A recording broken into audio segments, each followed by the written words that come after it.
बिस्मिल्लाहिर्रहमानिर्रहीम। अस्सलाम वालेकुम नाज़रीन, उम्मीद है आप सब लोग खैर खैरियत से होंगे। कल के व्लॉग में मैंने आपको बता दिया था कि इमरान खान माफ़ी मांगेंगे और काम मुकाने की कोशिश करेंगे।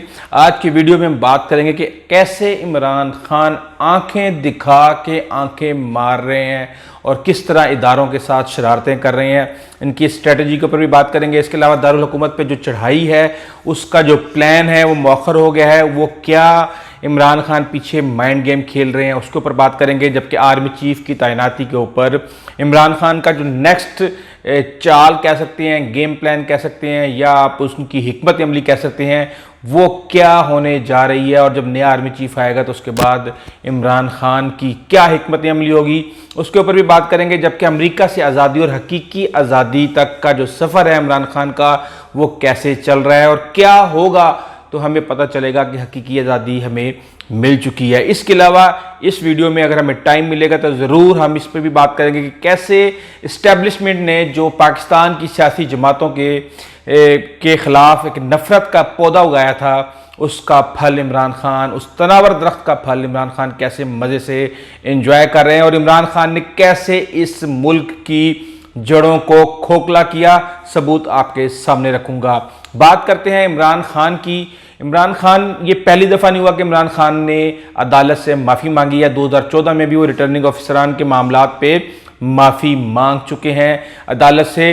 इमरान खान ने ये स्ट्रेटजी बनाई हुई है कि आप इदारों को आंखें दिखाएं और अगर आगे से आपको कोई आंखें दिखाए तो आप आंख मार के चुप करके निकल जाएं और सारी की सारी गेम आप चेंज कर दें। और इदारे भी माशाल्लाह बहुत ज़्यादा मेहरबान है। ज़ाहिर सी बात है, इसके अलावा और हो भी क्या सकता था, तो माफ़ करने के लिए वो पहले ही तैयार होते हैं। लेकिन बात यह है कि बड़ा मकसद था इमरान खान के सामने ये कहना है उनके सपोर्टर्स का कि बड़ा मकसद है दारुल हुकूमत पे चढ़ाई करनी है, हकीकी आज़ादी हासिल करनी है। इसलिए इस छोटी मोटी माफ़ी में कोई मसला नहीं है, कोई ऐसा मुज़ायका नहीं है। जबकि जो हम देख रहे थे आज सुबह तक जंगी तराने चल रहे थे तहरीक इंसाफ के हलकों में और जे हो रही थी कि जैसे इमरान खान जाके अदालत के ऊपर चढ़ाई कर देंगे। बहरहाल बनता भी यही था और होना भी यही चाहिए था।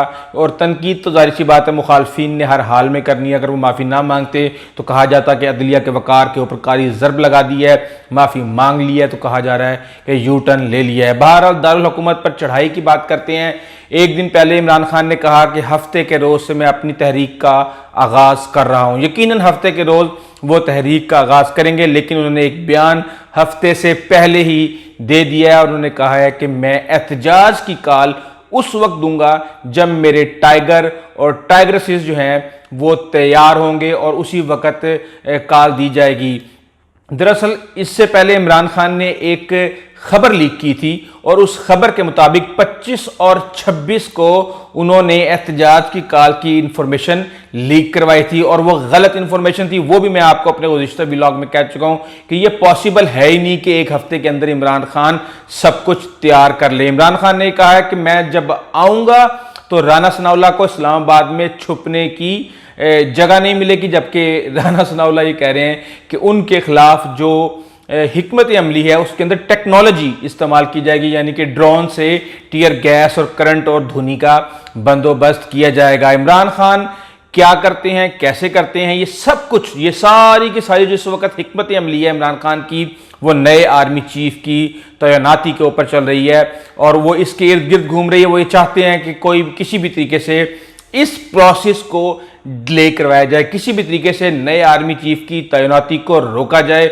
और अब सुना यह है कि उनकी कानूनी टीम के साथ मशवरा हो चुका है और बहुत से आइन शिकन लॉ के एक्सपर्ट्स उनके इर्द गिर्द इकट्ठे हो चुके हैं जो कि ये केस सामने रखेंगे, अदालत में जाने की कोशिश करेंगे कि जनाब ये चोर, करप्ट, डाकू लोगों को आर्मी चीफ तैनात करने का हक नहीं है। लेकिन वो ये लोग भूल गए हैं कि पिछले 30 साल से जितने भी आर्मी चीफ सिवाय कैनी साहब के, उनको मुशर्रफ साहब ने लगाया था, उसके अलावा सारे के सारे इन्हीं करप्ट लोगों ने आर्मी चीफ को तैनात किया है। चाहे वो जनरल मुशर्रफ थे, चाहे वो राहील शरीफ थे, चाहे वो जनरल बाजवा हैं, जितने भी हैं, नवाज शरीफ या पीपल्स पार्टी के दौरों में ये सारे मामला चलते रहे हैं। और कोशिश यही हुई है कि ज़्यादातर आर्मी चीफ की तैनाती का जो शर्फ है वो किसी भी लिहाज से, चाहे शतरंज को इस तरफ घुमाया जाए या इस तरफ घुमाया जाए, ये किस्मत जो है, ये कुर्रा जो है, ये मुस्लिम लीग नून के किस्मत में या उनके नाम पे निकले और वो नए आर्मी चीफ का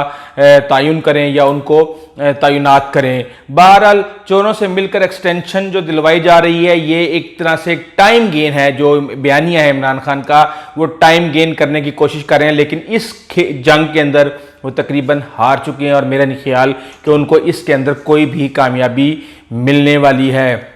लेकिन जब इमरान खान नाकाम हो जाएंगे, नए आर्मी चीफ का ऐलान हो जाएगा, नाम आ जाएगा, तो मैं आपको दिखाऊंगा कि सबसे पहले इमरान खान उन्हें तस्लीम करेंगे और ना सिर्फ तस्लीम करेंगे बल्कि उनकी तारीफें भी करेंगे, क्योंकि उनको पता है कि अगर उन्होंने ये ना किया तो उनका सब कुछ दांव पे लग सकता है। अगले 3 साल वो तिगनी का नाच नाचेंगे, जिस तरह उन्होंने अपने मुखालफिन को अपने दौरे हुकूमत में तिगनी का नाच नचाया और जैसे हर चीज़ प्लेट पे रख के, उनको जेलों में डाल के, उनके लिए मैदान तो क्या खुला छोड़ना, उनको जेलों में डालने के बाद इमरान खान को खुला मैदान दिया गया और खुला खेलने का मौका दिया गया, पैम्पर भी तब्दील किए गए और इस तरह के सारे काम हुए। वो फिर बड़ा मसला हो जाएगा इमरान खान के लिए। इसलिए कभी इम्कान है कि जैसे ही नए आर्मी चीफ का ऐलान होता है, इमरान खान सर तस्लीम खम करेंगे और नई स्ट्रेटजी बनाएंगे और आगे चलने की हिकमत अमली भी देंगे।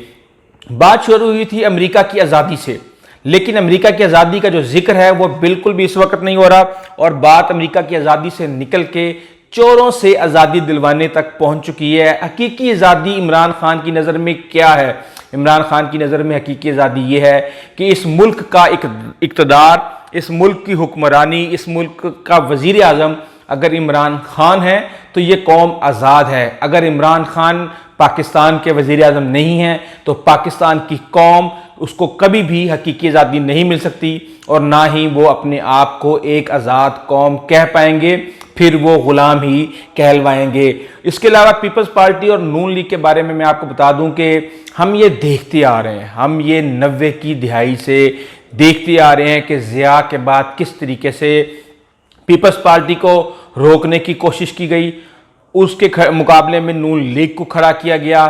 फिर नून लीग में मियां नवाज शरीफ ने जब आंखें दिखाने की कोशिश की और जब उसने कहा कि मैं डिक्टेशन नहीं लूंगा, तो फिर उसका भी बंदोबस्त किया गया और एक नफरत की पूरी कैंपेन चली है पिछले 20 साल में इन इदारों को, जमहूरियत को, सियासी पार्टियों को कमज़ोर करने की। और इन सियासी पार्टियों ने भी किसी भी लिहाज से, चाहे अकबरा परवरी हो, चाहे करप्शन हो, अपने आप को कमज़ोर करने की कोई कसर नहीं छोड़ी। और इस सारी की सारी सूरत हाल का इमरान खान बहुत ज़्यादा फ़ायदा उठा रहे हैं और वो नफ़रत का बीज जो बोया गया था आज से 30 साल पहले, उसका फल आज इमरान खान खा रहे हैं। बहरहाल एस्टैब्लिशमेंट का पौधा था, तनावर तो होगा, फल भी बड़ा मज़ेदार होगा। 4 साल की हुक्मरानी मिल चुकी है, देखते हैं कि अब इसके बाद इमरान खान को मज़ीद हुक्मरानी मिलती है या नहीं मिलती। मेरे कागज़ों में उनको घर भेजने का मकसद ये नहीं था कि दोबारा उनको इक़्तिदार में लाया जाए, बशर्त ये कि ये 10 साला मंसूबे की कोई ना कोई एक कड़ी या हिकमत अमली ना हो। अब मैं आपको बताता हूँ कि इमरान खान ने इस मुल्क की जड़ों को कैसे खोखला किया। कुछ एदादो शुमार मैं आपके सामने रखता हूं कि पाकिस्तान के अंदर पिछले 71 सालों के अंदर हमने बड़ा रोना इमरान खान का सुना था कि 30,000 अरब का कर्जा इन्होंने ले लिया, 25,000 अरब का कर्जा ले लिया। इमरान खान का दौरे हुकूमत खत्म हुआ तो 45,000 अरब रुपए का कर्जा पाकिस्तान के ऊपर चढ़ा हुआ था। पौने 4 सालों के अंदर हर साल इमरान खान ने 5,000 अरब रुपए का बजट खिसारा पेश किया। बेशक उन्होंने वजीर आजम हाउस की गाड़ियां बेच दी, पुरानी भैंसें बेच दी और बहुत कुछ बेचा, लेकिन खिसारा उनका वहीं पे खड़ा रहा और वो इसको मैनेज करने में नाकाम हुए। 71 सालों में अगर 25,000 अरब लिया गया था तो 4 सालों में 20,000 अरब रुपए का कर्जा लिया गया। 2018 और 19 के अंदर 10.5 बिलियन डॉलर का कर्जा लिया गया। 2019 और 20 के अंदर 10.66 बिलियन डॉलर का कर्जा लिया गया।